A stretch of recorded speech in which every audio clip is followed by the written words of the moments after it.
Bem, amigos do Quinto Elemento, estamos de volta com mais uma entrevista especial. Não preciso apresentar, porque Eduardo Bolsonaro dispensa apresentações. Tudo bom? Tudo bem? Bem-vindo ao Quinto Elemento. Obrigado, satisfação é minha. Fizeram o convite, a gente, quando pôde estar aqui.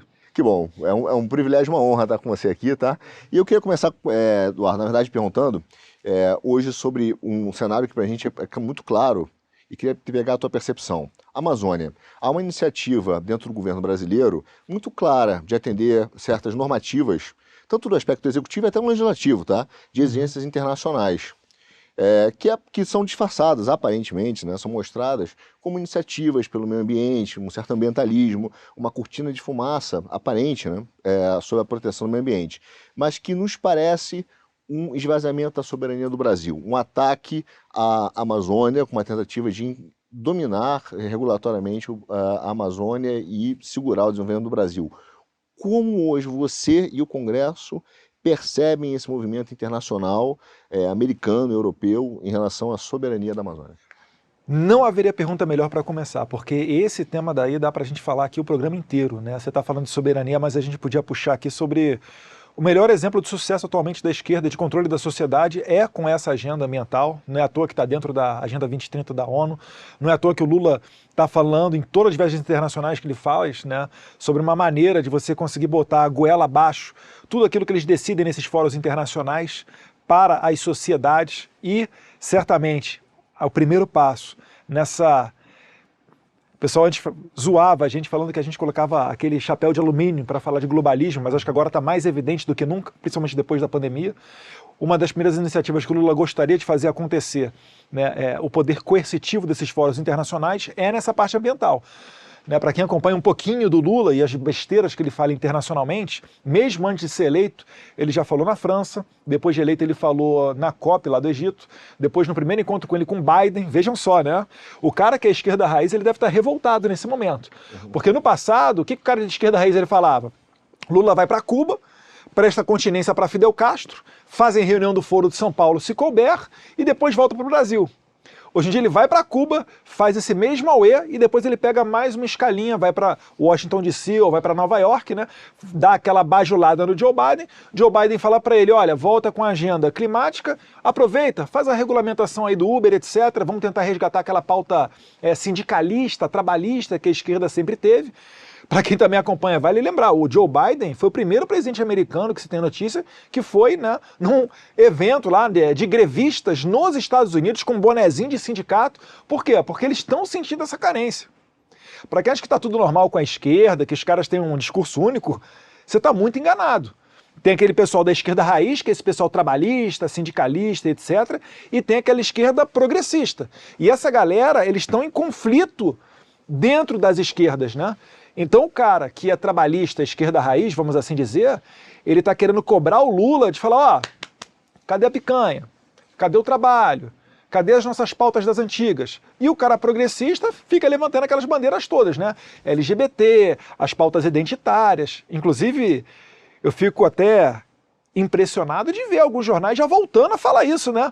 Olha, na esquerda aqui tem uma ala identitária. Eu falo, meu Deus, olha uma evolução que está acontecendo.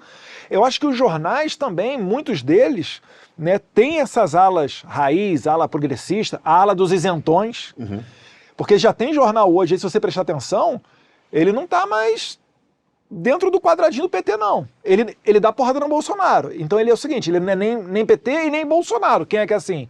É o pessoal da isentosfera. Mas finalizando aqui a questão da agenda climática, Amazônia, né, para você ver como é que a coisa está tão louca. Eu, outro dia, compartilhei Aldo Rebelo, né, que sempre foi expoente do Partido Comunista do Brasil. Hoje acho que ele está no PDT ou no PSB, se não me engano. É no PDT, né? Está no PDT. Mas eu estava compartilhando ele por quê? Porque ele pode ser tudo, mas ele é um cara nacionalista. Ele não quer o Joe Biden metendo o dedo bedelho no Brasil. Ele não quer o Lula sendo vassalo do Joe Biden. Então ele vai e tenta provocar o Lula, né, para puxar o Lula para esse lado mais nacionalista, para esse lado mais, digamos assim, né, esquerda raiz. Porque se tiver oportunidade, esses caras vão congelar o Brasil. Essa agenda climática, né, um outro viés que ela tem, é de um novo protecionismo. Ou melhor dizendo, um novo neocolonialismo. Para utilizar as expressões da esquerda, né, são as potências europeias, principalmente, que não querem deixar o Brasil crescer. Você pode perceber, já estão começando a tratar de um discursinho falando que o Cerrado é tão importante quanto a Amazônia. Por quê? Porque o agro tem a total possibilidade de crescer para aquele Cerrado ali. Desde os tempos de Alisson Paulinelli nos anos 70, o eterno ministro da Agricultura, naquele tempo do Geisel, quando ele fez o programa de intercâmbio e mandou 3 mil alunos para o exterior para estudar como é que era o agro bem-sucedido, principalmente europeu, e retornarem para o Brasil, para aplicarem no Brasil aquilo que eles aprenderam no exterior, né, em clima temperado, voltar para cá e aplicar no tropical, essa galera fez o quê? Esses cientistas, né, que não iam lá para o exterior para ficar bebendo cachaça, eles conseguiram reverter o Cerrado, que sempre foi terra improdutiva, eles viraram terra produtiva. Se você olhar a história de Luiz Eduardo Magalhães, Barreira, do Oeste Baiano, é justamente isso. Você vai falar com um cara que hoje lá é fazendeiro, ele vai te falar que o pai dele chegou lá, que ele acampou em barraca de lona, que ele fez aquela terra ali que não tinha nada ser uma terra produtiva. E o Brasil dos anos 70, que importava mais de metade dos seus alimentos, hoje nós somos um país de pouco mais de 200 milhões de habitantes que alimenta quase 1,5 bilhão pelo mundo afora. Você acha que isso não assusta o Macron, que está lá tentando subsidiar o fazendeiro dele e está vendo que os bilhões de euros que ele coloca para subsidiar o fazendeiro dele não está dando efeito? O que ele tem que fazer? Fala, pelo amor de Deus, cara, bloqueia esse tal de Brasil aí. Bloqueia esse tal de Brasil, porque se assinar o acordo do Mercosul e União Europeia e implementar, beleza, o vinho francês vai invadir aqui e vai detonar com o nosso vinho, principalmente lá gaúcho, né? Ou até do Oeste Baiano, ali de Pernambuco, que tem produção também, interior de São Paulo. Mas o nosso agro, meu amigo, a nossa soja vai alimentar todos os bois daquelas vacas holandesas, a nossa soja vai entrar em todos os alimentos europeus e a gente vai estender ainda mais a nossa produção, nos tornando uma potência maior ainda. O que a gente experimentou com o governo Bolsonaro foi só uma pontinha. Então, para os europeus principalmente, eles têm que jogar pesado nessa agenda climática, que senão fica muito feio eles serem protecionistas a essa altura do campeonato. Sim. Gostei que você falou da questão do chapéu de alumínio, que eu digo sempre o seguinte, o cara que disse que a gente tinha chapéu de alumínio quando falava do globalismo, hoje está usando chapéu de palhaço, né? Porque é visível. Pô, essa eu vou anotar pro meu caderninho, hein? É visível, né? Então, uma das questões, da questão dos globalistas, que une essa pauta globalista junto com a questão ambiental, é, por exemplo, a regulamentação do ESG. Né? Virou um clássico, porque eles botaram dentro de um selo, um chapéu grande, que hoje até mesmo alguns países europeus, já a própria França, falou, pô, segura aí, porque tá atrapalhando a minha industrialização, e em Inglaterra idem no mesmo diapasão. E aí você vê o seguinte, há uma defesa, principalmente da pauta de esquerda no Congresso Nacional, e também dos órgãos administrativos, CVM, CAD, Banco Central, de implementar, de criar padrões dentro dessas instituições administrativas do Poder Executivo, para poder garantir que todos os pequenos, médios e grandes empresários no Brasil tenham que seguir essas pautas que interessam, são regras criadas, né, na ONU ou por essa turma ambientalista lá. Eu digo, como o Congresso brasileiro pode reagir a essa pauta ESG, que é uma certa forma de mistura do ambientalismo com o globalismo para quebrar as pequenas e médias empresas brasileiras? O primeiro é começando a esclarecer o que é essa pauta e principalmente os perigos dessa pauta, né? Porque como é uma novidade e não é tão debatido assim, ela está chegando dentro do Congresso Nacional e, às vezes, não é só o político não, tá, gente? A gente viu no Senado há pouco tempo sendo aprovado através de um acordo, coisa da pauta ESG. Os próprios fazendeiros, que amanhã eles serão vítimas disso daí. Ah, Eduardo, vítimas como? Olha, no dia que falarem que a fumaça do trator é tóxica, que o fertilizante que você usa é agressivo contra o meio ambiente e etc., eles vão controlar a tua produção. Se você parar para ver, né, as pautas aí do Schwab, lá do World Economic Forum, elas foram aplicadas no Sri Lanka. Deu aquele problema todo no Sri Lanka. Agora estão colocando para cima da Holanda. A Holanda é um dos maiores exportadores do mundo de agro também. O pessoal está falando o seguinte, vamos sufocar o fazendeiro para preservar o meio ambiente, como se fossem pautas que não desse para você casar. É por isso que deu essa repercussão toda lá na Holanda, e é por isso que o Partido dos Fazendeiros na Holanda conseguiu fazer maioria do Senado. É mais ou menos aquela história de 2018 do PSL com Bolsonaro. Partido que tinha 3 deputados federais saltou para 52. Lá na Holanda também teve isso, só que foi maior ainda. E aqui no Brasil a galera não sabe. Então é importante a gente ter essas conexões internacionais para falar que esse negócio do ESG está dando problema na Europa forte. Às vezes só chega a imagem, né, dos tratoraços na Alemanha, né, na Holanda, Mas isso daí é porque está sendo uma realidade mais forte lá, mas está chegando para cá também. Nos Estados Unidos tem um Green Deal, que querem colocar para lá, que vai ferrar com o fazendeiro americano. Então a gente tem que primeiro alertar para dizer o seguinte, é muito perigoso você fazer, né? Antes o Karl Marx ele tentou trocar. Ele falava que o lucro era o malvadão e a gente trocaria a perseguição do lucro pela perseguição de um bem-estar social. Com os operários tomando conta dos meios de produção, todo mundo trabalhando igual, né? Aquele negócio, o cara do salário mais, o cara do ofício mais humilde vai ter o mesmo salário do profissional mais qualificado e todos serão felizes. Esse discurso Marx tinha lá atrás. Hoje em dia, né, a gente escuta coisa semelhante, né? Você não vai ter nada e vai ser muito feliz. Só que eles estão trocando, né, a questão trabalhista pela questão ambiental. Só mudou a roupa. É a mesma coisa. Ah, minha empresa é uma empresa petrolífera. Desculpa, amigão, você é muito malvadão, você polui o meio ambiente, a gente vai fechar a tua empresa. Vai gerar desemprego, vai dar problema, né? Então é o seguinte, esse é o desafio que a gente está enfrentando hoje em dia. E o que a gente precisa ter para a gente não deixar esse mal acometer a nossa sociedade? É ter liberdade de expressão. É ter a possibilidade de falar para as pessoas sobre essa agenda e aí a gente conseguir formar minimamente uma consciência, né, para que isso não seja aprovado, pelo menos no Congresso. Sim. Ah, pode vir pelo Judiciário? Pode. Aí são outros 500, é outra discussão. Mas pelo Congresso fica muito feio, né, isso daí vir. Sim. Inclusive, vou pegar dois ganchos que você colocou. Um sobre essa questão internacional, de pegar boas práticas internacionais. Alguns países já tinham percebido que, por exemplo, uma forma de soft power, de alteração de legislação no país, era a utilização das ONGs. Uhum. Então, utilizavam as ONGs, patrocinadas por grandes empresas estrangeiras, elas vinham com esse ar de bom mocismo, etc., de que está lutando por uma causa, e acabam influenciando políticas e públicas em vários países. Alguns países proibiram, por exemplo, o financiamento de capital estrangeiro para ONGs nacionais, né? E aí eu digo, hoje tem uma CPI no Congresso Nacional que a imprensa simplesmente não comenta, como se não existisse, e a imprensa adora a CPI, né? Na verdade tem duas, né? A do MST na Câmara e a das ONGs no Senado. Perfeito. E as duas, não é nem a passada de pano, né? A ignorância total da imprensa. Como se não existisse. Cara, os depoimentos que tem dentro da CPI e do MST, eles são, assim, sensacionais, porque é justamente aquele cara que era escravizado dentro do movimento do MST, falando como é que ele era escravizado e como é que ele fazia para se libertar. Então é um negócio totalmente perverso que a esquerda faz para ter aquele curral eleitoral. E a das ONGs, eu já tive a oportunidade de falar com alguns senadores, falar, gente, pelo amor de Deus, vocês têm que fazer sair dali a conclusão no relatório de um projeto de lei e tem que ficar batendo em cima disso para ter força suficiente para ser aprovado, para dar um limite nas ONGs. Porque o Brasil já teve uma CPI das ONGs dentro do Senado. Né, o senador Heráclito Forte falava muito bem disso, né, ele tinha um bochechão, falava mais ou menos assim, né? Mas ele era super inteligente no que ele falava, alertando de como que a coisa corria frouxa e os caras faziam o que eles queriam. Eu vou dar um exemplo para vocês da importância disso. Né, o Brasil, segundo o Acordo de Paris, a gente já deveria ter recebido algumas boas dezenas de bilhões de dólares pela preservação da Amazônia. A gente nunca recebeu nada. Inclusive essa era a bronca do Ricardo Salles quando ele era ministro do Meio Ambiente.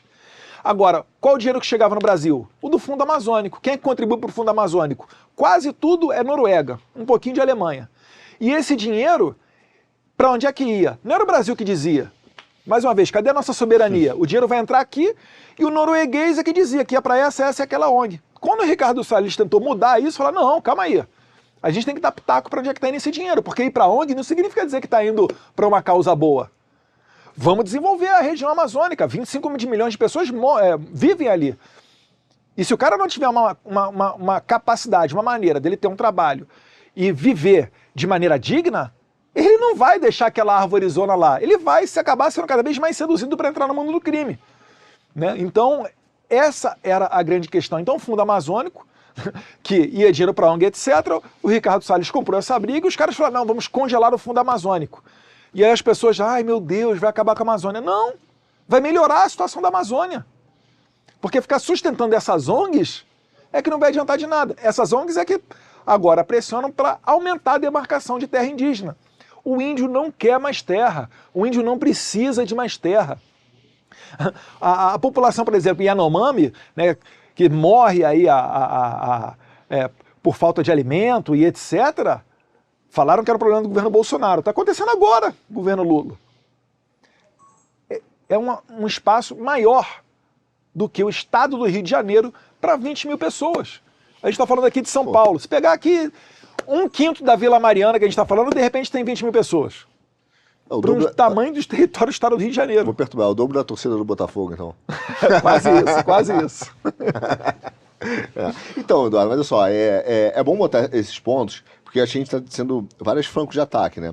Um deles, por exemplo, pelo menos essa é uma visão agora realmente muito pessoal de como eu vejo o cenário. Ele conjuga dois institutos. Por exemplo, hoje você tem no Congresso uma projeto de lei que é a revisão do Instituto de Arbitragem. Eu acho que vem de uma deputada do sul do Paraná, posso ser enganado, mas ela está revisando a lei de arbitragem, que virou uma grande panelinha, né? E criou um sistema judiciário paralelo que foi capturado por alguns grandes escritórios. E aí a arbitragem ela é um método de resolução de conflito, sem dúvida mais eficiente, mais célere, mas ele, de certa forma, corre a látero do sistema judicial brasileiro. Ele tem a possibilidade de ter certa flexibilidade.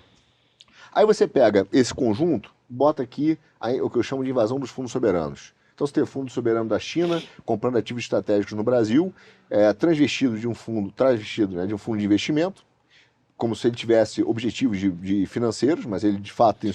Na China hoje não tem público e privado, é tudo público. Você tem os fundos árabes, você tem os fundos de Singapura, você tem uma série de fundos soberanos que tem escritório de representação no Brasil comprando ativos estratégicos no Brasil e utilizando o Instituto de Arbitragem. Então o que acontece? É um fundo soberano que compra petróleo, compra refinaria, compra bolsa de valores, compra metrô, ao mesmo tempo vai lá e joga para arbitragem. Então ele toma conta dos meios de ação do poder econômico e vive a látero da justiça brasileira, conseguindo fugir dessa soberania. Não seria o caso do Congresso começar a regular os fundos, ou pelo menos colocar algumas questões de golden share, não intervencionismo estatal, mas de proteção soberana, para dizer, aguenta aí, pelo menos se você quiser investir no Brasil, vai investir através das instituições financeiras reguladas no Brasil e não ter o seu próprio escritório, né? Como você vê isso? Tem um assessor especial de assuntos internacionais da presidência durante o governo Bolsonaro que queria copiar os Estados Unidos e criar um comitê que poderia avaliar esses investimentos com poder de veto. Uhum. Né? Se pensar no mundo ideal, isso daí seria perfeito, né? O problema é que quando essa maleta aí com o botão vermelho cai na mão da esquerda, o negócio vai ficar totalmente contrário. Perfeito. Né? Então é complicado você ter esse mecanismo. Eu lembro que durante o governo Bolsonaro, para evitar que um país pudesse dominar as privatizações e etc., quase tudo foi feito através de lotes. Então não haveria maneira de que um player desses daí conseguisse arrematar 100% da Eletrobras, né, que foi privatizada. Então os mecanismos são esses agora. Cada privatização que precisar da autorização do Congresso, a gente tem que estar lá para emendar. Eu acho que vai ser a única maneira que a gente vai ter de sobreviver ao governo Lula, sem principalmente ter um grande país internacional comprando tudo aqui, tal qual fez com a Argentina e com a África. Uhum. Né, eu acho que é a única maneira que a gente tem hoje em dia para tentar brecar esse domínio. Porque uma coisa é você, né, como diria Jair Bolsonaro, uma coisa é você vender no Brasil, outra coisa é você vender o Brasil. Né? Uma coisa é você vender, você tem uma galinha dentro de casa, você vende ali os ovos da galinha, outra coisa é você vender a galinha inteira. A partir do momento que você vende o galinheiro inteiro, se você vai comer ovo, se você vai comer frango no dia seguinte, vai depender do dono do galinheiro. Né? A gente sabe que não tem como um país colocar uma ferrovia nas costas e colocar a ferrovia mudar de país. Mas, né, é muito importante fazer o que você falou, Arthur, é diferenciar quem é que está investindo com a intenção financeira e de quem é que está te tornando refém daquele investimento, pensando estrategicamente. Se você for analisar agora, dando nome aos bois, né, a China, o que ela faz com a África, ela faz basicamente isso. Uma vez eu estava voltando de uma viagem do Oriente Médio, ainda durante o governo Bolsonaro, a gente fez uma parada de uma noite num país no norte da África. E o aeroporto era sensacional do país. O país era um país, em tese, quebrado, e o aeroporto era sensacional. Aí, conversando com um diplomata brasileiro que servia lá, eu perguntei para ele, esse aeroporto aqui, inclusive sair do aeroporto, a estrada é sensacional. Aquele chão que dá vontade de lamber o chão, né? Você não vê 1 grama de buraco na estrada. Aí ele falou, isso aqui é obra dos chineses. Eu falei, olha, muito bem feita, né? E quem é que está pagando? Como é que vai pagar que vai ser o problema? Ou seja, o país fica endividado. E amanhã, a China é que vai dizer como é que esse país vai pagar. Normalmente é um país que pode ser um país muito rico em gás, pode ser um país muito rico em grãos, E aí a China que vai dizer. Para finalizar, eu cito aqui uma coluna muito boa do Leonardo Coutinho, né? Esse sim, né? Um dos raros exemplos de bom jornalista investigativo que a gente ainda tem no Brasil. Escreveu no Brasil, livraço do Chaves, né? Pô, melhor livro sobre o Hugo Chávez, ele que escreveu, o Hugo Chávez, o Espectro, mora nos Estados Unidos hoje. Ele fez uma coluna chamada O Ano do Rato. Ele estava fazendo referência ao embaixador chinês, ó, quase que eu falei Winston League. Winston League não, é o Wong Li, como é que era o nome dele, o embaixador chinês que estava aqui? Era alguma coisa ali, era o Wong Li, um dos dois. É o meu amigão que fez 2 declarações oficiais da Embaixada da China contra um parlamentar, né? Eu sou o único parlamentar que tem essa honra. Mas enfim, a história que o Leonardo Coutinho relata no seu artigo é a de que a China fez tanto investimento na Argentina que quando trocou o governo e entrou o Macri queria inspecionar uma das ações chinesas dentro da Argentina, que era um projeto lá satelitar, etc. E pelo acordo feito da Argentina com a China, o presidente da Argentina poderia inspecionar aquela base lá. E quando o Macri resolveu inspecionar a base chinesa na Argentina, o embaixador relembrou ele dos investimentos chineses na Argentina. E acabou que o Macri, né, trocou, né, mudou de ideia. Quer saber? Eu não quero nem olhar realmente o que está acontecendo nessa base chinesa no meu país, não. Deixa quieto. Esse foi o embaixador chinês que foi enviado para o Brasil depois da eleição do Bolsonaro. Por isso que a gente teve tanto problema aqui, né? Porque ele queria fazer do Brasil uma nova Argentina. E o governo Bolsonaro estava sendo empecilho para isso. Nesse sentido, eu queria falar um pouco agora sobre política, não que a gente tenha falado, né, mas de uma forma mais ampla, principalmente da formação dessa base que é clara, para mim, não só no Brasil, e no Brasil especificamente, mas um movimento mundial do que a gente chama de um conservadorismo, de uma tradição que está sendo estabelecida, né? Voltando. Então você vê, por exemplo, hoje, de uma forma muito forte, a França, a Marine Le Pen com chances reais de ganhar a eleição, o Trump com chances reais de ganhar a eleição. Que sempre fala que a Marine Le Pen jamais ganharia, Exato. Muito extremista. Quer dizer, há um crescimento. Muitos atribuem, e eu acho que você tocou nesse ponto no início da entrevista, esse crescimento a exatamente o abandono da classe trabalhadora, né, tradicional, que é o cara que trabalha, tem um filho, que é o filho no colégio, que é o filho menino, a filha menina, né, que até a mulher dele vê o jogo de futebol domingo, e de repente esse cara é abandonado por essa nova corrente do novo progressismo, que acabou formando a agenda woke. Esse cara é abandonado, né, e há uma divisão, até assim, teoricamente, né, se fala Ele assim, foi abandonado porque o pessoal da esquerda não conseguia mais enxergar no operário o elemento para fazer a revolução que eles queriam. Exato. Que quando o operário começa a trabalhar, comprar uma geladeira, ele começa a perceber que se ele pegar um financiamento, abrir uma lojinha aqui, uma padaria aqui, esse cara vai esquecer a revolução. Sim. É isso, e aí ele deixou de ser um instrumento, e Sim. criaram, até um filósofo marxista raiz francês, chamado Jean-Paul Michéard, e aí eu digo para o algoritmo e digo para os haters, né? A frase do Jean-Paul Michéard, ele fala que o trans é um novo agente revolucionário da esquerda, porque o operário deixou de ser. E aí ele faz essa crítica, né? Porque agora não existe mais consciência de classe marxista, consciência identitária, não existe mais a conceito de emancipação social, o conceito agora é de representatividade e diversidade. Mas então assim, você vê um movimento claro. Eu me lembro que uma vez eu estava num evento em Portugal, há pouco tempo, foi em dezembro, e entrei no restaurante, e aí tinha um maître, e o restaurante, a porta era no meio. E aí eu virei e falei assim, olha, eu tô com 5 pessoas, eu queria uma mesa para 5, etc. Ele falou, temos mesa para 5. Eu falei, à direita ou à esquerda? E ele virou e falou assim, em português de Portugal, que eu não sei imitar, não vou fazer isso, mas ele virou e falou assim, olha, aqui não temos mesa à esquerda. Ou nós temos mesa direita ou extrema direita. E aquilo me chamou a atenção de que o cara era um métrico, quer dizer, uma classe trabalhadora. Eleitor do Chega. Exatamente. E aí ele vira e fala assim, ó, é o que está acontecendo. E a gente vê esse movimento. Quer dizer, hoje o público, né, o eleitor mundial da direita tem sido a classe trabalhadora que quer emprego, cara, quer tradição, quer defender os valores nacionais, quer a volta de ser visto como pai de família montada, né, que é a normalidade. Organização.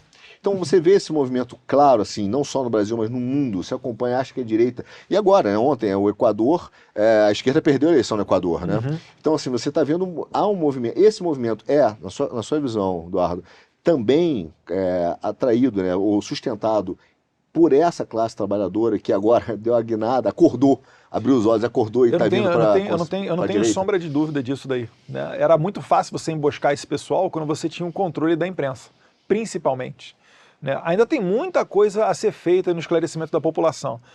É por isso que eles se preocupam tanto em uma das principais agendas deles, se você for ver O que o governo Lula tratou de fazer no primeiro semestre do seu governo? PL 2630. Porque se você conseguir controlar a internet, é claro, eles vão usar palavras fofinhas, é para democratizar, etc. Mas se você conseguir controlar a internet, o que vai acontecer?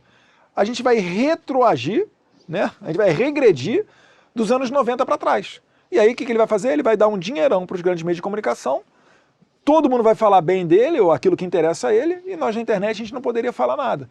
Então, o advento da internet acabou acelerando, né, a nos colocar nesse patamar que a gente está hoje, que você acabou de descrever. Né? O cara, quantas vezes eu já não vi, até hoje acontece. O cara chega e fala, Eduardo, né, no passado era mais com meu pai, quando eu acompanhava ele, quando eu vi um cara do PCdoB dar um cartão pro meu pai, depois de tirar uma foto com ele, eu falei assim, agora ele vai ser eleito presidente. Uhum. Se o cara do PCdoB tá votando no Jair Bolsonaro, eu falei, acabou o jogo. Inclusive, meu pai, ele conta um desses relatos. Ele fala uma vez que o cara deu cartão para ele, ele voltou no cara e falou, vem cá, você sabe quem eu sou? Porque era antes de 2018, né? Uhum. Você sabe quem eu sou, cara? Sei, o Jair Bolsonaro, deputado federal. Mas você me deu um cartão, você é do PCdoB. Ele, sou do PCdoB. Mas eu quero é você de... Enfim, rasgou elogio para eles. E eu tô falando que se repete a todo momento, porque não tem 3 semanas aí que eu, na Câmara dos Deputados, um prefeito, também do PCdoB, do Nordeste, veio bater a foto comigo, me deu o cartão, eu tive até um déjà vu na hora. Falei, PCdoB de novo. Falei, nossa, o Aldo Ribeiro tá fazendo escola ali, né? O pessoal realmente tá virando nacionalista mesmo. Mas, enfim, isso daí mostra que tem muita gente que é mal informada, que é ignorante, que é massa de manobra. Se essa pessoa não for aquele doente mental daquele militante que vai morrer gaga repetindo aquelas asneiras de esquerda, se essa pessoa minimamente estiver aberta a ouvir novas ideias, vale a pena você debater, discutir com ela, que ela vai acabar vindo para o seu lado.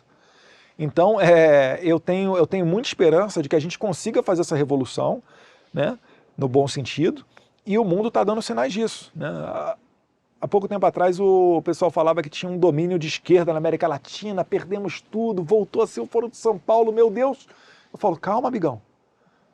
O Equador, né, agora com a eleição do Noboa, né, tá até mais claro ainda, mas o Equador, o Uruguai e o Paraguai não tinham caído na garra das esquerdas. A Argentina esse ano vai mudar.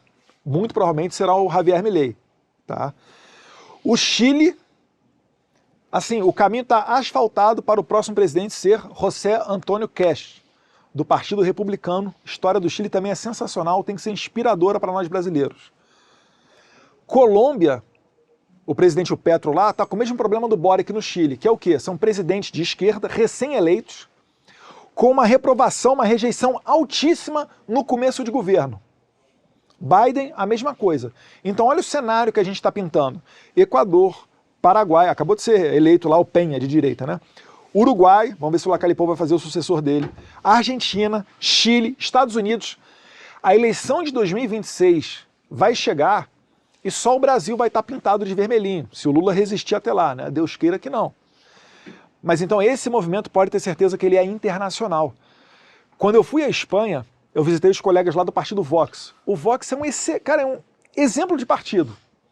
Tem lá a Gaceta da Iberosfera. Eles têm a Fundação de Censo, que já fez documentário sobre o Foro de São Paulo. Eles têm um partido que realmente tem uma diretriz, um posicionamento. Ali no vizinho deles em Portugal tem o Chega, que já é a terceira força de Portugal, um partido também que eleição após eleição só vem subindo. Você citou a Marine Le Pen com chances reais de vitória numa próxima eleição na França.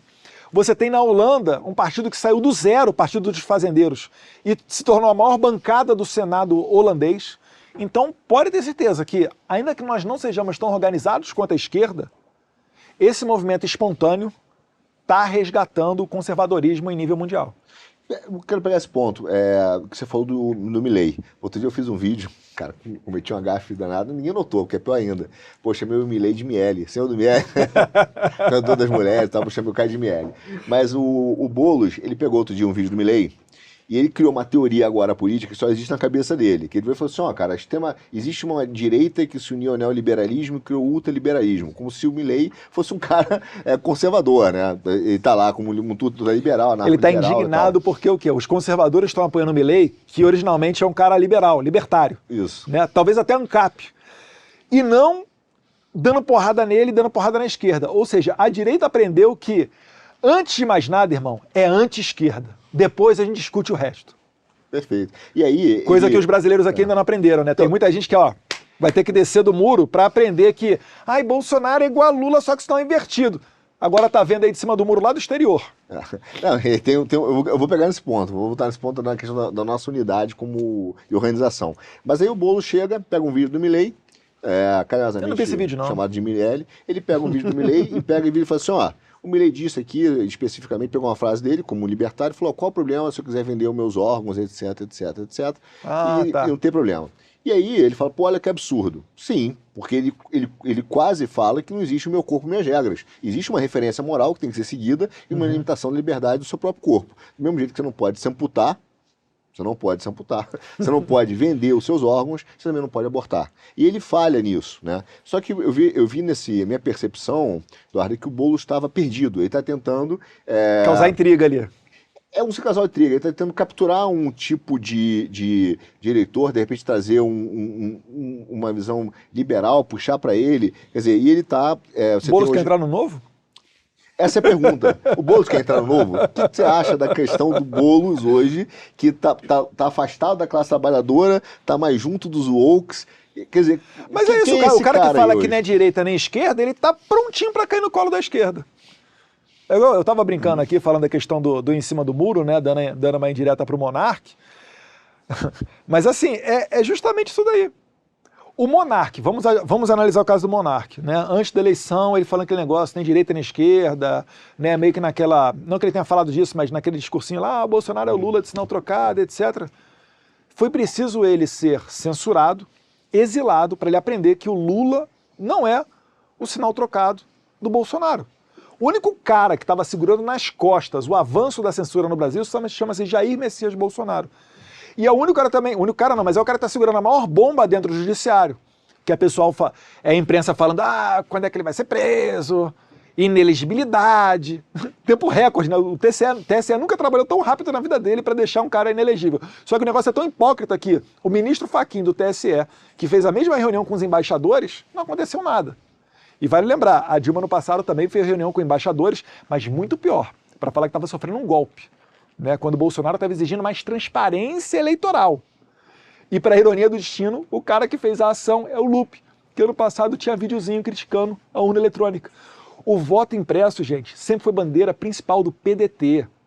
Brizola foi o primeiro cara a falar, a criticar o sistema informatizado na eleição de 1982. Se você quiser dar um Googlezinho, se você é da geração dos anos 80 para cá, dê um Google. Lembra lá do caso Proconsult. Você vai ver do que eu estou falando. Então, até esqueci a tua pergunta, fui me empolgar aqui e falar disso. Como é que você vê o Boulos na eleição municipal? Como é que você vê o Boulos como figura política aqui em São Paulo? Assim, então, ele está tentando arregimentar o cara que é ignorante, né? O cara que não consegue enxergar as coisas, o cara que acha que o Bolsonaro é o Lula de sinal contrário. Então o Boulos, ele já tem na cabeça dele cativo o eleitorado de esquerda, está tentando pegar esse pessoal mais isentão, mais de centro, né? Que realmente, se você chegar e prometer mundos e fundos, principalmente na área econômica, vai ter muita gente em São Paulo que vai acabar votando nele. Se ele se disser, não, eu sou um cara da esquerda, mas a esquerda 2.0, etc. Então eu acho que ele está tentando ir para cima desse nicho. É engraçado que a população brasileira sempre reclama, o político sempre fala, mente para ser eleito. Claro, o eleitor sempre acredita, então sempre haverá o político que vai mentir para essa galera. Quando aparece alguém sincero, o que eles falam? Esse cara é nazista, é sexista, é misógino, é xenófobo. Então eu vou dar uma dica para você. Para você votar num cara autêntico que não vai te enganar, vote nesse cara que é chamado de todos esses istas. Porque esse é o cara que vai ter independência e autenticidade suficiente para lutar pelo interesse do povo, e não para os interesses partidários ou de um grupo de interesses particulares. Eu queria, aí falando de um outro candidato, possível candidato a prefeito de São Paulo, que é a esquerda, que para mim me preocupa muito, que eu acho que é super perigosa, porque me lembra uma época, você lembra o João Santana, quando era técnico? Ele era retranqueiro, né? Então o cara só ia na boa. Você passava o jogo o tempo todo, ele segurava no sufoco e o cara só ia na boa. Quem você fala do inglês de João Santana, pô? Então, mas aí, como é que eu vejo um paralelo ao Joel? A Tabata. Porque, você vê, ela é retranca, vive na retranca, não se arrisca, só vai na boa. Agora, ela cometeu no Brasil... processando. Tá se processando? Num processo que estava na mão do Toffoli e o Alexandre de Moraes avocou para ele. Sabe-se lá por quê, né? Não, porque eu fiz um post no tempo que ela tinha lá um projeto, negócio de menstruação, etc. Sim. Eu fiz um post criticando ela e botei na figurinha lá, né, no meio da imagem, né, botei o Jorge Paulo Lema. E ela não gosta de ser vinculada ao Lema. Só que é engraçado, porque agora a imprensa estava procurando cadê a Tabata Amaral, porque o Lema, e eu não estou falando das lojas americanas não, né, porque agora o governo Lula vai dar 6 bilhões de reais para fins de educação e quem está ali no meio é o Instituto do Lema. E aí o pessoal foi procurar a Tabata Amaral para dar entrevista e a Tabata Amaral não deu entrevista. E também não está processando os veículos de comunicação. É engraçado, é preconceito, né?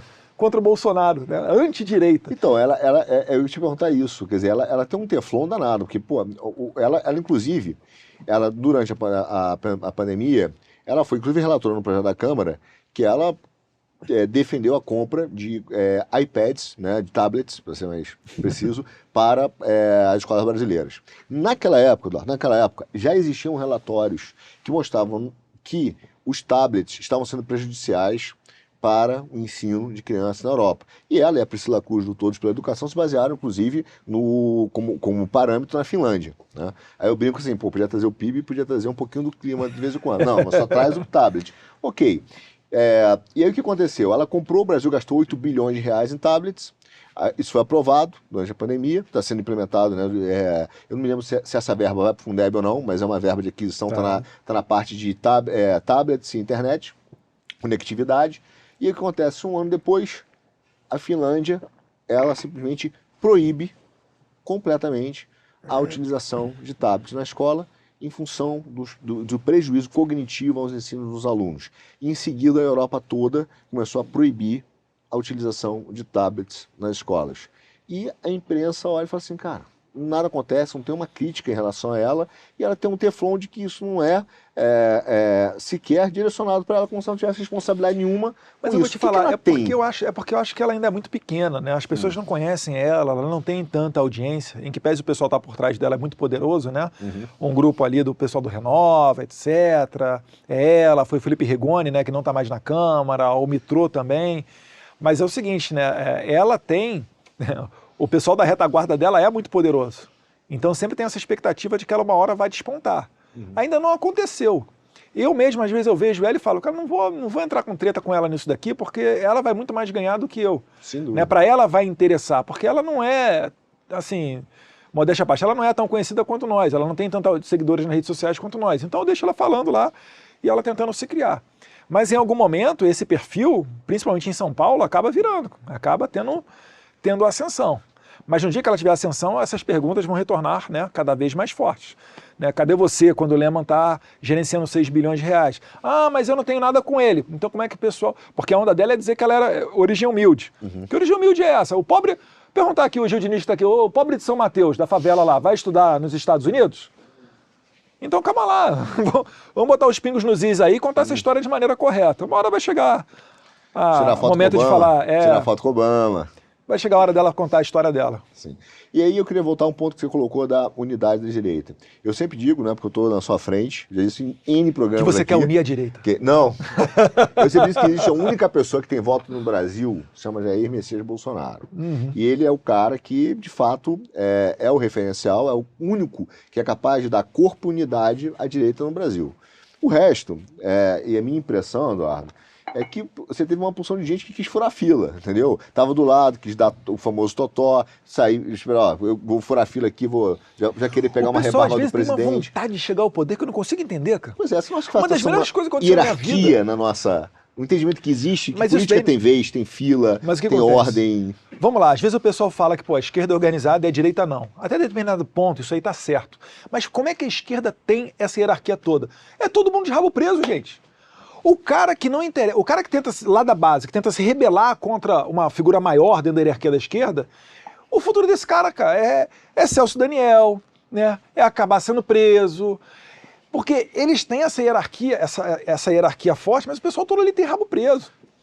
É o código do crime, né? É o código do crime. Código de ética do crime. Não vou dar nome aos bois, mas certa vez numa eleição da Câmara, a condição sine qua non para a indicação do vice-presidente era o cara estar envolvido no Lava Jato. Por quê? Porque o cara tendo envolvido, ele vai ter que comer na mão de algum peixe grande. E aí eu não estou falando do judiciário não, tá? O judiciário é só meio para cumprir para cumprir a ameaça, né? Acho que hoje em dia ninguém mais acha que o judiciário é um mero executor das leis, né? Acho que todo mundo está na mesma página que a gente aqui e sabe que o judiciário é um fator político, né? Tanto é um fator político que cada vez mais os ministros do STF e de outros tribunais, eles estão tomando porrada igual o político toma. Seria esquizofrenia achar que o judiciário invadiria a esfera do legislativo, que é a esfera política, e não apanharia igual o deputado. E você vai na rua, você fala, pô, pergunta o que é deputado, o pessoal vai xingar de tudo quanto é nome. E ele acha o quê? Que ele juiz vai sair na rua e vão só elogiar ele? Né? Tenha santa paciência. Inclusive, eu adoraria, né? O Sarkozy falou que o Barroso está pronto para ser presidente do Brasil. Eu adorei. Eu gostaria de ver ministros do STF se candidatando para cargos públicos, que ele colocaria em teste e calaria a minha boca. Porque já que eu sou a pessoa tão odiosa, tão errada, etc., o fascista, eles lutam contra o bolsonarismo, sai às ruas, candidate-se, para a gente saber realmente, né, quem é que está certo, quem é que está errado nessa história. Porque até hoje que os meus olhos veem, é só Jair Bolsonaro arrastando a multidão. Ministro do STF não arrasta a multidão, todo respeito, né, quando sai às ruas. Inclusive, muito pelo contrário, né, tem até... Não, até arrasta, até arrasta, mas não é com muita afetividade, né? Não é para abraçar. E eu sempre relembro, quando tem alguma pergunta nesse sentido, que quando eu fui eleito em 2014, tive 82 mil votos aqui em São Paulo, eu tinha um conforto muito grande, que era o quê? Que era do gabinete do lado tal Jair Bolsonaro. Então eu não tinha, né, eu tinha um total conforto de ter o meu principal conselheiro, um cara que era líder, ali do meu lado. Enquanto que eu via outras pessoas que acabaram sendo eleitas, né, e aí não precisa, outros jovens que acabaram sendo eleitos, os caras com uma ânsia de poder, querendo detonar a liderança do Bolsonaro, para ele chegar e ter a responsabilidade de carregar esse piano chamado Brasil, esse piano pesado nas costas. Eu fico pensando, por que o cara tem pressa para assumir essa responsabilidade? Qual é a vaidade, qual é o ego do cara para ele querer se prestar a fazer isso, quando é tão confortável você seguir a liderança? Poxa, o Jair Bolsonaro, o cara arrasta a multidão. Tem gente que fala mal dele, no dia seguinte ele vai lá, bate foto, sorri, pega o cara no colo, dá moral pro cara. Nunca foi tão confortável você apoiar um cara desse. Mas não, o ego e a vaidade da pessoa não permitem que ela reconheça aquela liderança. Aí fica batendo porrada, fica batendo, aí vai lá, cai, é esquecido. Você pode ver todas as pessoas do PSL que se voltaram contra o Bolsonaro ainda em 2019, para não dizer 100%, mas quase 100% deles saíram da vida pública. Os que não saíram da vida pública pediram arrego e voltaram para debaixo do colo de Bolsonaro e fizeram campanha se declarando bolsonaristas. O que é perfeito, pode acontecer, o cara pode se arrepender, poxa, dei a bola fora, não queria votar no Eduardo para líder, né, deixar-se o delegado Valdir, foi um erro, deixa eu voltar atrás, beleza. Agora, se você parar para ver, Joyce Rossmann, ela saiu de 1 milhão e não sei quantos votos para 13 mil votos. O Frota não está lá. Heitor Freire, que foi acusado de gravar o presidente Bolsonaro, não está lá. E assim com praticamente todos eles. Né? Então existe, depois de 2018, um divisor de águas, onde a política não é feita mais basicamente no toma lá da cá com o prefeito, com emenda, com o partido. É feito muito do voto de opinião. A galera hoje está olhando. Ó, tu apresentou o projeto tal, vou te detonar. Olha, você votou assim, não votou assado, vou acabar contigo. E é assim que tem que ser. Né? O parlamentar ele tem que ser um escravo do seu eleitor. É por isso que eu digo que as redes sociais, e acho que eles querem regulamentar, né? Por isso, ela, na verdade, ela permitiu um maior acesso à democracia como ela é, porque o cara acompanha o trabalho parlamentar e cobra. Com certeza. Mas eu queria voltar, então, a uma questão que você colocou da questão do judiciário brasileiro, sem personificar, mais duas visões que eu vejo e dois momentos que estão acontecendo. Então, a primeira pergunta que eu quero te fazer, vou fazer duas, muito objetiva é, como é que está o status disso na Câmara? Há essa discussão, o Lira vê isso como prioridade, é a solução para resolver o problema do toma lá da cá ou não? E a segunda, não seria, já que a gente está tendo uma PEC que quer colocar limite, né, no prazo, mandato no Supremo, não seria uma discussão talvez mais eficiente, mais profunda, a gente discutir os limites do controle de constitucionalidade? Exemplo, na Holanda, um jurista teólogo, foi primeiro-ministro... Mas hoje já existe esse limite. Mas não vamos deixar mais claro? Por exemplo, o artigo 104... Mas a única maneira de você fazer cumprir a Constituição é um Senado independente. Enquanto o Senado falar amém para a STF, você pode falar o que for. A gente tem lá no artigo 53, né, imunidade parlamentar. Deputados e senadores são invioláveis por quaisquer palavras, opiniões e votos. Tem um cara na cadeia hoje. Daniel Silveira está na cadeia, não deveria estar por conta de já haver esse artigo, não deveria estar porque deputado só pode ser preso em flagrante delito de crime inafiançável, não deveria estar porque não foi um crime cometido dentro do STF, não deveria estar porque recebeu o indulto presidencial, né, a graça. Então é o seguinte, eu não acredito que uma reforma da Constituição vá fazer o jogo valer. O jogo vai valer realmente quando for exercido e executado corretamente o controle, o check and balance lá, o controle, os pesos e contrapesos da nossa Constituição. Parte dessa flexibilização do poder ou do controle de constitucionalidade, ele vem de uma interpretação excessiva. Por que eu estou dizendo isso? Por exemplo, na Holanda tem lá o artigo 104 que fala que é proibida a interpretação da Constituição para fins do controle judiciário. Quer dizer, ele tem que seguir exatamente o que a Constituição diz. Não pode ter uma extensão de interpretação. E quando ele não exerce, qual o remédio? Pois é, esse é o ponto. O remédio é impeachment feito pelo Senado. Enquanto o presidente do Senado ele está achando que vai causar uma rusga maior, vai causar instabilidade, etc., vai continuar acontecendo isso daí. Não seria bom, de repente, ter uma Câmara Revisora, como sugerem, de repente analisar essas decisões do STF que não seguem e acabam sendo interpretativas ou hermenêuticas em excesso e aí tornarem inválidas? Quem é que sugeriu um projeto desse daí na Câmara? Porque na Câmara a gente tem um remédio que se chama Projeto de Decreto Legislativo. PDL, a gente fala PDL. Para que serve um PDL? O PDL serve para sustar qualquer medida infralegal. Quais são as medidas infralegais? É uma resolução da ANAC, é uma instrução normativa da PF, é uma portaria presidencial, é um decreto presidencial. Todas essas normas, elas estão sujeitas a sofrer um PDL. Então, vamos pegar o caso de 2019. O presidente Bolsonaro fez um novo decreto presidencial sobre armas. Os senadores fizeram um PDL e derrubaram o decreto do presidente Bolsonaro sobre armas de fogo. Eu não quero falar o nome de quem foi para não incorrer em erro, mas dentro da Câmara dos Deputados tinha gente falando o seguinte: vamos aumentar o PDL não apenas para as normativas infralegais, mas também para as decisões judiciais. Então, o que acontece? Ao invés do Supremo Tribunal dar a última palavra, né, sobre aborto, de permitir que a Câmara e o Senado revisassem aquela decisão do STF quando entendessem ser extra, né, constitucional, algo fora da Constituição. Ao me ver, isso é interessantíssimo. No passado foi tentado, tá? Teve um embate entre o Congresso e o STF, estou falando de mais de 15 anos atrás, tá, gente? E isso quem me contou foi um assessor legislativo. Isso daí depois acabou, colocaram panos quentes, deixar disso e foi esquecido. Mas o Congresso Nacional, eu te garanto, tem muita gente ali dentro que tem vontade de colocar o PDL sendo aplicável, inclusive contra decisões judiciais. Eu acho que já colocaria um freio no STF também. Né? Agora, para você permitir que o PDL tenha esse alcance, você acha que o STF vai gostar ou não vai gostar? Eles vão odiar.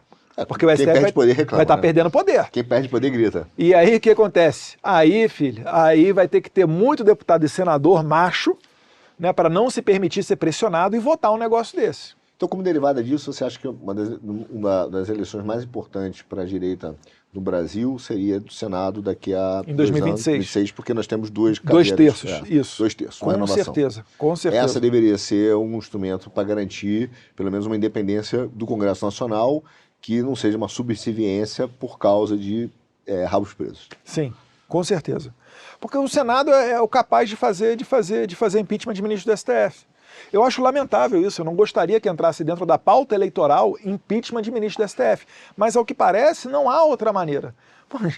Essas condenações que estão saindo aí do pessoal de 8 de janeiro, né, para citar mais um caso, 17 anos de cadeia, eu te asseguro, qualquer um que está nessa sala aqui, se a gente sair naquela porta ali, atravessar a rua e assassinar alguém, essa pessoa não pega 17 anos. E aí eu te pergunto, o que é mais grave? Você tirar a vida de alguém ou você quebrar vidro e, sei lá, e quebrar cadeira e quebrar mesa? É claro que é reprovável também, são duas condutas reprováveis. Agora, eu não tenho nem sombra de dúvida de que matar alguém é algo muito mais reprovável do que você quebrar mesa, quebrar carteira e quebrar vidro, né? Eu queria perguntar para você sobre segurança pública, que é um tema que te é caro. É uma pauta que a gente tem que voltar a falar mais dela. Olha só, a gente viu depois da eleição do governo Lula um crescimento visível da insegurança, dos crimes contra a vida, contra o patrimônio. Indiscutível. Aliás, a vida nunca valeu tão pouco hoje no Brasil. Né? O número de assassinatos aumentou bastante. Infelizmente, eu só estou esperando fechar o ano para saírem os dados oficiais. Mas assim, vai ter um aumento em relação ao governo Bolsonaro? Eu não tenho nem dúvida disso. O governo Bolsonaro ele conseguiu, depois de décadas, retornar a taxa de homicídio brasileira para baixo dos 20 homicídios por 100 mil habitantes. Em 2016 foi o ápice, né? Foram mais de 60 mil assassinatos. Durante o governo Bolsonaro, isso caiu para casa dos 40 mil. O negócio foi tão gritante, né, que até o John Lott Jr. fez um artigo lá no Washington Post, não, perdão, no Wall Street Journal, falando da redução de mais de 33% no número de homicídios no Brasil. Isso daí era para ser festejado. É aquele tipo de coisa assim que, cara, valeu votar no Bolsonaro só por causa disso. Porque é inacreditável. Bolsonaro salvou vidas, né? Salvou de muitas fato, vidas. Salvou vidas. Muitas vidas. Né? Com certeza, muita gente teria morrido. Isso daí basicamente fazendo o quê? Quebrando o tripé da insegurança. Qual é o tripé da insegurança pública hoje? Falando dos crimes violentos. Vamos pegar um...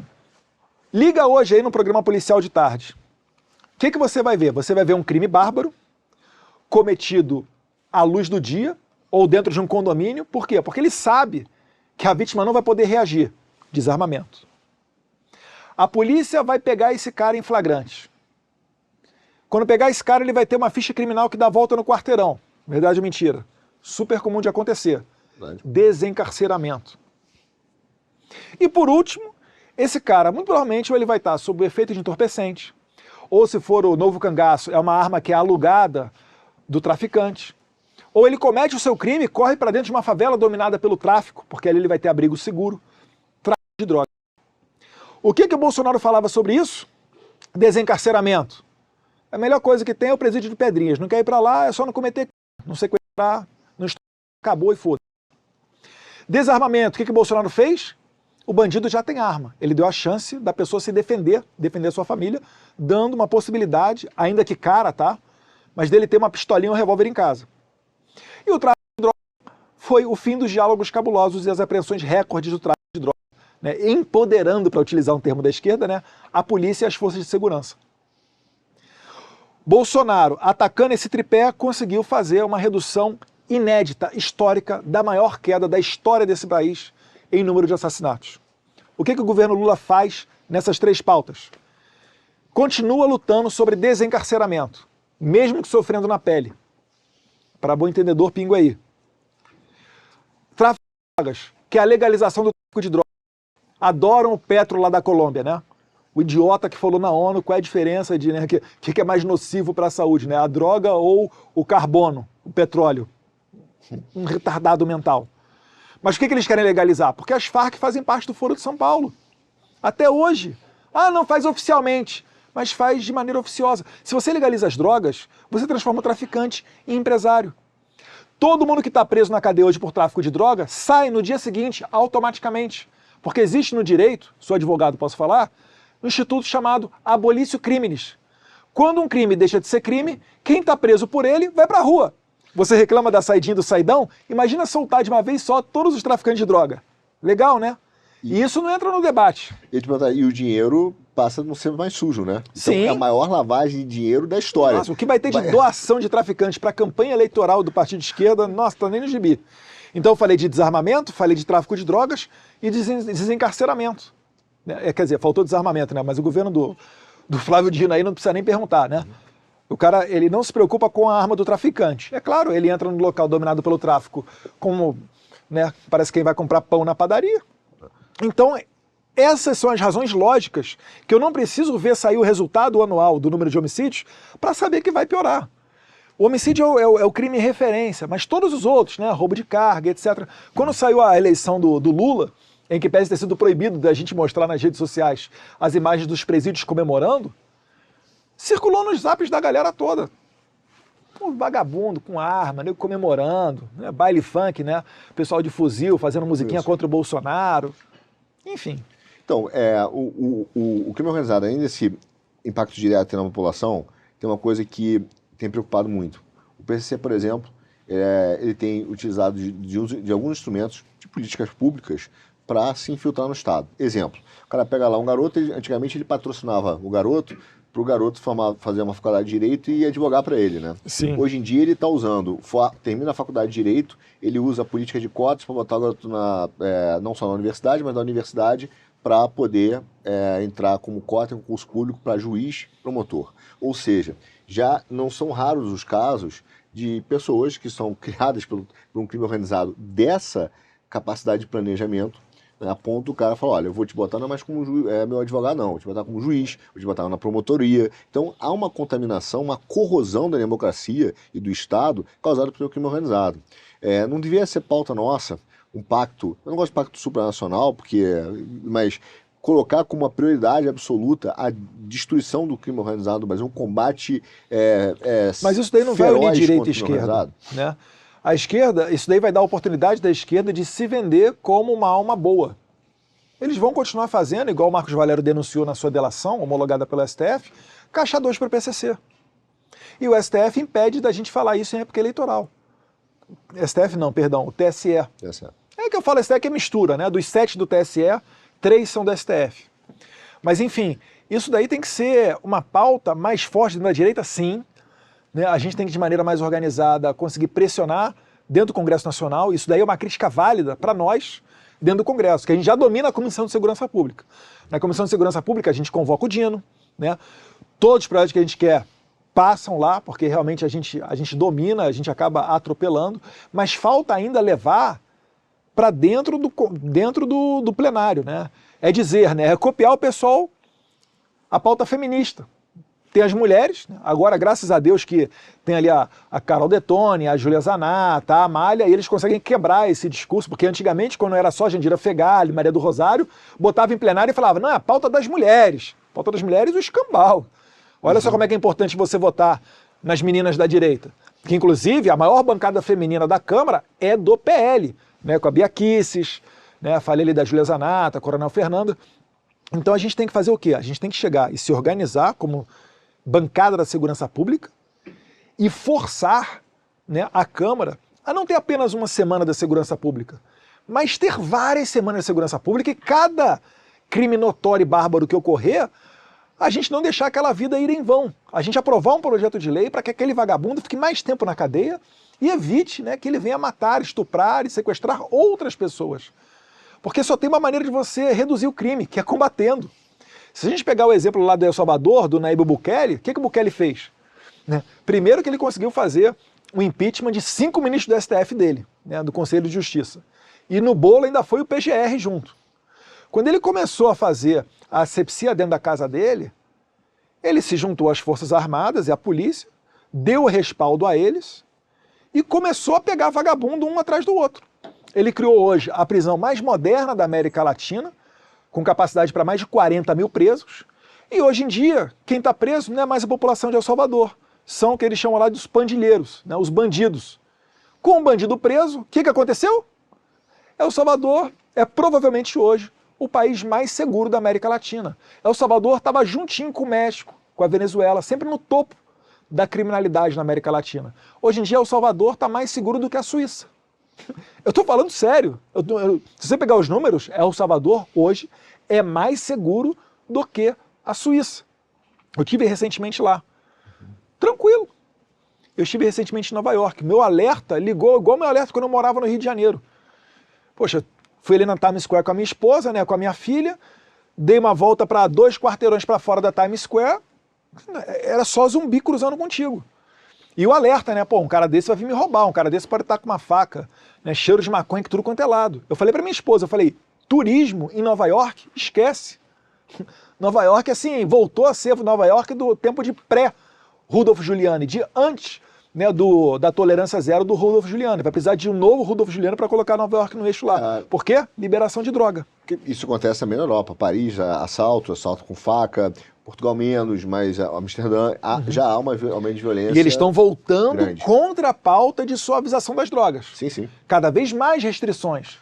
Você vê na Holanda mesmo, tem a carteirinha do nacional lá para ele consumir as drogas. Já não pode nem para mais evitar fumar o na rua. turista. Já não pode mais fumar na rua. Já não querem mais o turismo do drogado lá. Que Exatamente. junto com o drogado veio um monte de coisa ruim junto. Claro, para fechar, quando terminou a eleição, teve um sentimento de morte absoluta, né? Pô, nem fale. Foi horroroso, foi pior que um 7-1, né? Assim, foi um sentimento, cara, muito, muito ruim de desesperança com o Brasil, muita gente sem esperança. A gente vê isso nas nossas lives, em vários momentos. E eu acho que hoje a direita está mostrando uma força, está se fazendo presente. Não foi o 7-1, né? A gente perdeu, mas não foi o 7-1. Mostra que a base, o desejo do povo brasileiro ainda é muito forte e percebe-se o que é o desastre do governo da esquerda. E o Lula, ele é exatamente aquilo. Eu digo que o Lula foi, cara, o Lula está perfeito, porque ele está fazendo tudo aquilo que ele prometeu, destruindo o Brasil. Né? As pessoas não acreditavam. Muita gente falava assim, ele não vai fazer isso. E ele está fazendo. Então, eu acho que hoje nós temos um sopro de esperança. Dá uma mensagem de esperança para os nossos, não sei se são telespectadores, né? Os nossos internautas. Nossos internautas.